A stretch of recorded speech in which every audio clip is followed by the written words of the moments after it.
बिस्मिल्लाहिर्रहमानिर्रहीम। Dear students, अस्सलाम वालेकुम। उम्मीद करता हूँ आप सब ठीक होंगे, खैरियत से होंगे। और ऑलमोस्ट जो समर वोकेशंस है वो भी क्लोज़ होने वाली हैं। मेरी कोशिश है कि मैं समर वोकेशन से पहले आपको जो मेन टॉपिक्स हैं मैथमेटिक के, उनकी कोई थोड़ी डेप्थ स्टडी हो जाए।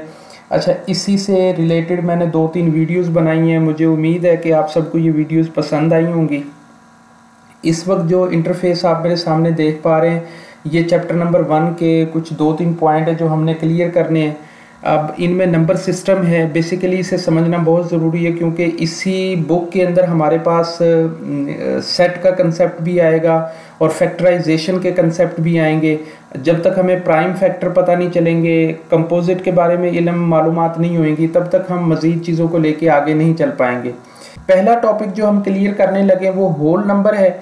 होल नंबर बेसिकली जो नेचुरल नंबर होते हैं इसकी एक कंप्लीट स्टेज है।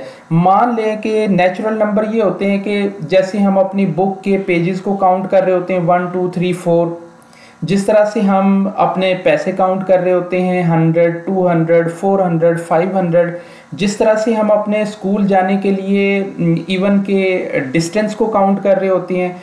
मतलब कुछ भी काम जो हम अपनी रेगुलर लाइफ में कर रहे हैं उसके लिए हमने किसी डिजिट का सहारा लेना होता है। अच्छा, वो डिजिट अधूरी है जब तक हम ज़ीरो ऐड ना कर दें। जैसे ही हम ज़ीरो ऐड करते हैं उस टाइम लाइन के अंदर तो वो होल नंबर में कंसीडर हो जाती है। अब होल नंबर की कुछ खूबियां हैं जो हम मज़ीद पढ़ लेते हैं। जैसे आपके सामने है कि होल नंबर में कोई फ्रैक्शन नहीं होती है। होल नंबर जो है वो पॉजिटिव इंटीजर में होता है। ये रिप्रेजेंट करता है, इसे रिप्रेजेंट करने के लिए जो सिंबल हम यूज करते हैं वो W है। W स्टैंड करता है होल नंबर के लिए। अब इससे आगे जब हम इसे सेट में लिखते हैं, जैसे मैथमेटिक्स के क्लास 6 के अंदर हम पढ़ेंगे चैप्टर नंबर 3 में सेट के बारे में, तो वहाँ पे हमें पता चलेगा कि W का जो सेट होता है, होल नंबर का जो सेट होता है वो स्टार्ट होता है 1 2 3 4 5 एंड सो वो चलता रहता है।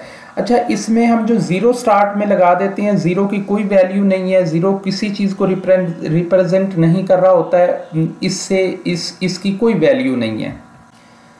स्टूडेंट्स, चैप्टर नंबर 1 के अंदर जो सबसे पहला इंट्रोडक्शन जिस डेफिनेशन का है वो फैक्टर है।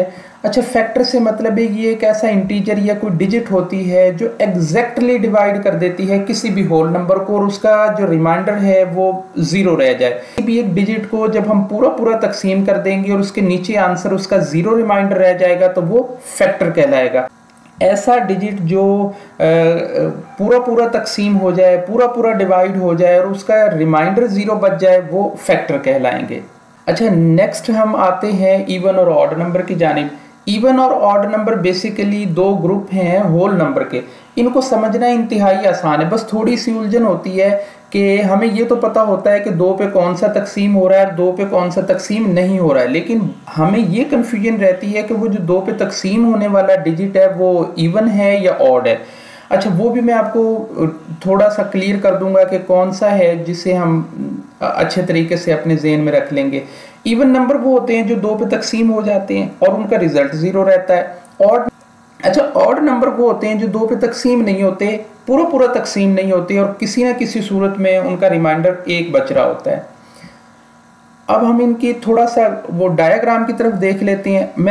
मैंने काउंटिंग आपके सामने रखने की कोशिश की है 1 2 3 4 तक, मतलब इवन इससे आगे चलते जाएंगे। ये एक जो 1 है ये वो वाहिद डिजिट है जो ना इवन है ना ऑड है, मतलब ये 2 पे तकसीम नहीं होता है, ये किसी भी सूरत में ना इवन कंसीडर होएगा ना ऑड कंसीडर होएगा। ये एक बहुत अच्छा एमसीक्यूज है जो आगे फर्दर क्लासेस के अंदर हमें एग्जाम के अंदर भी आ सकता है।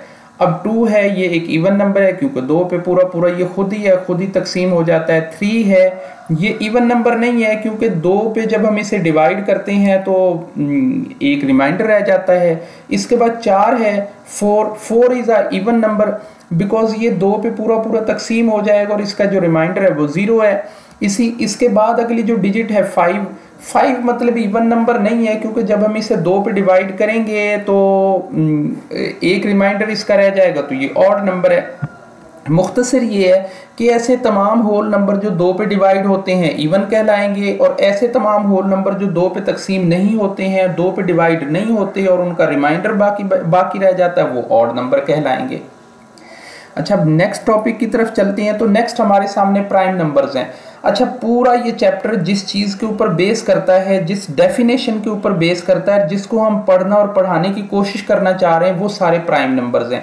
प्राइम नंबर बेसिकली ऐसे नंबर होते हैं जो आप यूं समझ लें कि अपने आप पर और एक पर, इसके अलावा किसी और पर वो डिवाइड नहीं हो पाते हैं। अब मैं आपको थोड़ी सी जनरल इन्फॉर्मेशन भी दे दूं कि जैसे ये आपके सामने एक डायग्राम है जिसमें येलो बॉक्स के अंदर रेड कलर में जो डिजिट लिखे हुए हैं ये सारे प्राइम नंबर्स हैं। अच्छा, सबसे जो छोटा प्राइम नंबर है वो 2 है। 2 के बाद इसके बाद ग्रेजुअली ये प्राइम नंबर आगे चलते जाएंगे। और दूसरी मेन इन्फॉर्मेशन ये है जो आपकी और मेरे नॉलेज में होनी चाहिए कि जो इवन नंबर हैं उनमें सिर्फ 2 एक ऐसा डिजिट है जो प्राइम नंबर है। इसके अलावा जितने भी आगे प्राइम नंबर आएंगे, खा वो अनलिमिटेड हैं या जहां तक भी हम उन्हें रीड करते हैं, वो सारे ऑड नंबर में आएंगे। मैं अगेन रिपीट करता हूं कि 2 एक वाहिद इवन नंबर है जो प्राइम नंबर भी है और इवन नंबर भी है। इसके बाद जितने भी प्राइम नंबर आएंगे वो ऑड नंबर में आएंगे।